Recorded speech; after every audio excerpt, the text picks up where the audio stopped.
राष्ट्रीय महासचिव कैलाश जी, ये तो अभी मत पेटी में ये गड़बड़ी के आरोप लग रहे हैं कैलाश। अच्छा, टी राजा सिंह भी है मेरे साथ, लेकिन कैलाश जी आपसे शुरू कर रहा हूं, वो छोड़िए, लेकिन जो कॉन्फिडेंस है आप लोगों का उसके पीछे की मैं वजह जानना चाह रहा हूं आज। मतलब क्या कॉन्फिडेंस है? आप लग रहा है प्रचंड बहुमत आप लोग पालेंगे। कैलाश जी, टी राजा जी आ रहा हूं आपके पास भी। टी राजा सिंह भी बीजेपी के बड़े नेता है, सर रहिएगा मेरे साथ।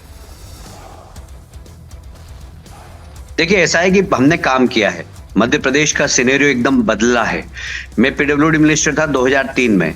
60,000 किलोमीटर सड़कें थी, गड्ढे वाली, 100% गड्ढे, जहां पर एक भी अच्छी सड़क नहीं थी। आज 5 लाख किलोमीटर सड़कें हैं जिसमें गड्ढे नहीं। अगर बिजली की बात करूं, मैं पावर मिनिस्टर था 2004 में। पावर कैपेसिटी मध्य प्रदेश का उत्पादन सिर्फ 5,000 मेगावाट था। 5,000 मेगावाट रिक्वायरमेंट थी 13,000 मेगावाट। आज हमारा उत्पादन है 28,000 मेगावाट, और पीक वर्ष में 28,000 की आवश्यकता पड़ती है और नॉर्मल में 25,000 की। मतलब सरप्लस पावर वाला स्टेट हमने बनाया है। तो ये सब चीज विजिबल है, ये लोगों को महसूस हो रही है कि खेत पे 8 घंटे बिजली मिल रही है, गांव के घर के अंदर 24 घंटे बिजली मिल रही है, सड़क गांव तक पहुंच गई है। आज सिंचाई का रकबा यदि आप देखें 2003 में सिर्फ 7 लाख हेक्टर था, आज 45 लाख हेक्टर है। किसान को क्या चाहिए? सड़क, बिजली, पानी। चुनावी भाषण है वो, बाकी तो अपने खून का पसीना करके उत्पादन कर लेता है। जैसे उसने उत्पादन किया तो एमएसपी पे उसका उत्पादन खरीदा गया, उसको समय पर पैसा मिला। आज per capita income Madhya Pradesh की बड़ी है, और ये सबके साथ, एक व्यक्ति नहीं, इससे हर व्यक्ति प्रभावित है। यदि किसान के पास पैसा आता है तो वो पैसा बाजार में लेकर आता है, बाजार में आता है तो बाजार में मार्केट चलता है।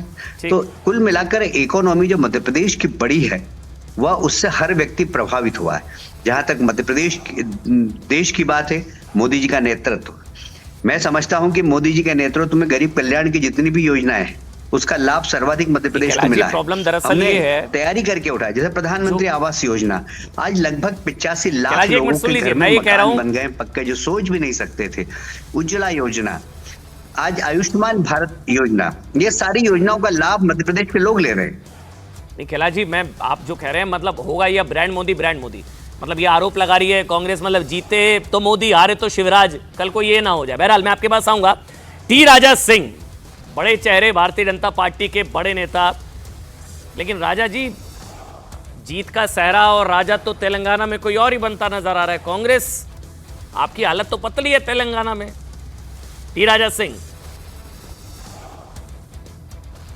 देखिए, मीडिया का एग्जिट पोल जिस प्रकार से बता रहा है कि भारतीय जनता पार्टी को एक मीडिया चैनल में 10 बता रहा है, एक में 15 बता रहा है, लेकिन जहाँ जहाँ पर भारतीय जनता पार्टी के कैंडिडेट लड़े हैं, हमने बूथ लिस्ट मंगाई है कि किस किस बूथ में भारतीय जनता पार्टी को कितने वोट मिल सकते हैं। तो उस प्रकार से हमने कैलकुलेशन करके कहा था कि हम 20 से ज़्यादा सीट जीत रहे हैं और 30 सीटों पर हमारी अच्छे कांटे की टक्कर है। वही कैलकुलेशन हमने करके बताया था कि हम 20 से ज़्यादा जीत रहे हैं। लेकिन राजा जी, मैं ये सवाल आपसे इसलिए पूछ रहा हूँ क्योंकि आप बहुत वोकल रहते हैं कई मुद्दों को लेकर। आपकी छवि एक मतलब हिंदुत्ववादी और हिंदुत्व को लेकर खुलकर बात करने वाली नेताओं की, तुष्टीकरण के खिलाफ बोलने वाले नेता आप कहे जाते हैं। कुछ लोग आपसे गुस्सा भी बहुत रहते हैं। लेकिन राजा जी, मेरा सवाल ये कि मतलब कहना पड़ेगा कि आप लोग सो कॉल्ड, आपका जो संतुष्टिकरण वाला मॉडल है उस पर तुष्टीकरण भारी पड़ रहा है। मतलब जो अपीजमेंट है उसकी जीत शायद संभवतः होती नजर आ रही है, कम से कम तेलंगाना में या कुछ और राज्यों में भी। तो आपका संतुष्टिकरण जो है हार रहा है तुष्टीकरण के आगे। टी राजा सिंह,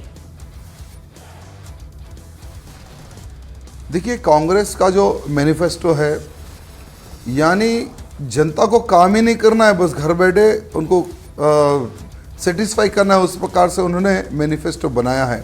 यानी तुष्टीकरण की राजनीति करने का उन्होंने भरपूर प्रयत्न किया है। लेकिन इसकी शुरुआत केसीआर ने की है। केसीआर ने भी अनेकों प्रकार की ऐसे स्कीमें उन्हें निकाली है जिससे तेलंगाना राज्य को 5 लाख करोड़ से अधिक कर्जा हो चुका है।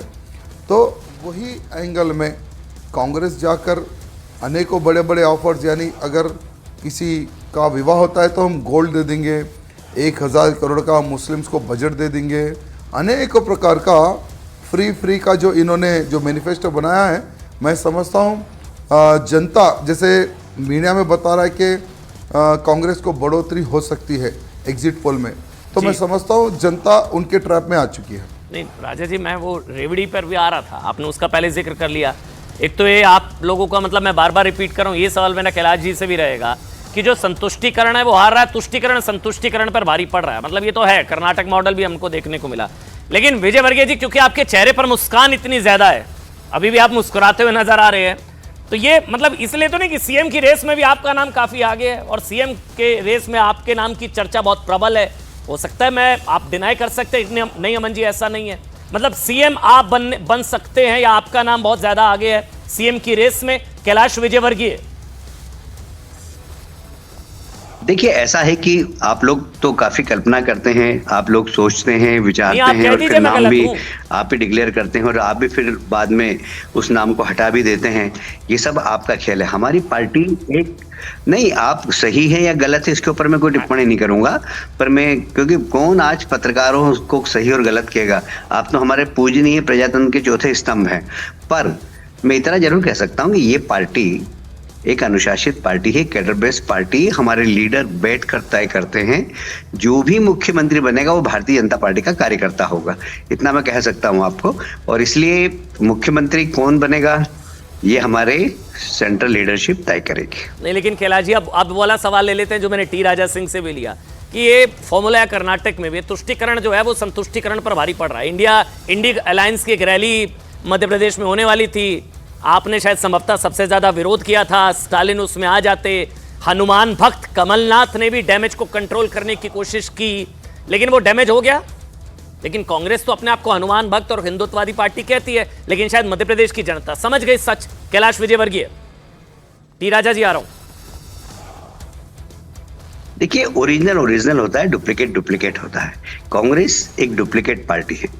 वो जहां पर उनको लगता है कि यहाँ पर जनेऊ पहनना चाहिए तो वहाँ जनेऊ पहन लेते हैं। वो जहाँ उनको लगता है कि यहाँ पर गोल टोपी पहनने से वोट मिलते हैं तो वहाँ गोल टोपी पहन लेते हैं। तो उनका चरित्र जनता के सामने है। हमारा तो शुरू से हम तो कहते हैं रामलला हम आएंगे, मंदिर वही बनाएंगे। तो हमारा कैरेक्टर बहुत स्पष्ट है, कांच की तरह बिल्कुल साफ है। इसलिए लोग जानते हैं कि भारतीय जनता पार्टी जो कहती है वो करती है। ऐसा नहीं कि केरल में और कुछ कहेगी, यहाँ कुछ और कहेगी। कर्नाटक के चुनाव में मुस्लिम एजेंडा निकाल दिया, मध्य प्रदेश में हनुमान जी का मंदिर बना दिया। इस प्रकार कांग्रेस यदि काम करेगी तो लोग उनका चरित्र पहचान लेंगे। और इसलिए मैं इसीलिए कह रहा हूं कि आप जब कर्नाटक जाते हैं, तेलंगाना जाते हैं तो वहां मुस्लिम एजेंडा चलाते हैं, वहां मुस्लिमों के लिए अलग से आप घोषणा पत्र जारी करते हैं। मध्य प्रदेश में क्यों नहीं करते? वहां हनुमान जी क्यों दिखाते हैं? भाई एक तरीका करिए ना पूरे देश के अंदर। आपकी नीति कहीं पर मुस्लिम लीग से समझौता करते हैं, कहीं पर राम भक्त बन जाते हैं। तो देश की जनता बहुत जागरूक है और मीडिया भी बहुत जागरूक है, दिखाता है कि कौन कौन क्या क्या कब कब कर रहा है। तो और इसलिए आपको धन्यवाद देता हूं, आपके मीडिया जगत को धन्यवाद देता हूं कि आप लोगों ने जनता को बिल्कुल बहुत तरीके से ट्रेंड कर दिया कि सही असली और नकली को पहचानने लग गए। और इसलिए भारतीय जनता पार्टी अपनी विचारधारा के प्रति कमिटमेंट हमारा बिल्कुल पक्का है और इसलिए लोग इस बात को पहचानते हैं और हमारे आइडियोलॉजी को लोगों ने आशीर्वाद दिया है।